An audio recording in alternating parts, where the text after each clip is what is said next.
जी नाजरीन, अभी अभी हम आपको ब्रेकिंग न्यूज़ दे रहे हैं। 100 से ज़्यादा फिल्मों में काम करने वाले इरफान खान इंडिया में एक हॉस्पिटल में इंतकाल कर गए। 100 से ज़्यादा फिल्मों में उन्होंने काम किया। वो कैंसर के मर्ज में मुब्तला थे।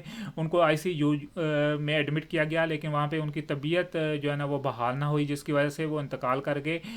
2018 में उनको एक rare disease neuro endocrine tumour diagnose हुआ। इंटेस्टाइन और जो है ना इसकी कैंसर और ट्यूमर की वजह से वो उन्होंने एक ट्वीट भी 2018 में किया कि वो हिम्मत हार चुके हैं। एक साल तक वो लंदन के एक हॉस्पिटल में ज़ेर इलाज रहे। उसके बाद वो इंडिया में भी आए और उन्होंने कुछ फिल्मों में भी काम किया। जब उनकी तबीयत ख़राब हो जाती थी तो शूटिंग को रोक दिया जाता था, और जब उनकी तबीयत ठीक हो जाती थी तो दोबारा शूटिंग की जाती थी। लेकिन वो आस्ता आस्ता हिम्मत हारते जा रहे थे। उनकी वालदा का भी इंतकाल गुज़श्ता दिनों हुआ, लेकिन इंडिया में लॉकडाउन की वजह से वो अपनी वालदा के जनाजा में भी शिरकत ना कर सके, और उन्होंने वीडियो लिंक के थ्रू जो है ना अपनी वालदा के जनाजे में शिरकत अदा की। और वो एक बहुत ही कामयाब अदाकार थे। उन्होंने कुछ इंटरनेशनल फिल्मों में भी कामयाबी के अपने जोहर दिखाए।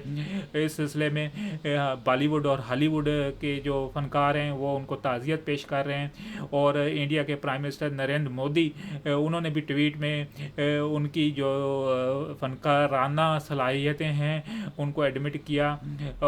उनको कब्रिस्तान में दफना दिया गया।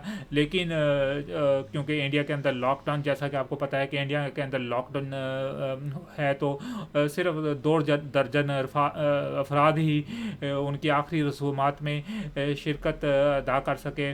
उनके फैमिली ज़राए बताते हैं कि वो एक बहुत बाहिम्मत इंसान थे और फैमिली से प्यार मोहब्बत करने वाले इंसान थे, और उन्होंने फैमिली के लिए बहुत कुछ किया।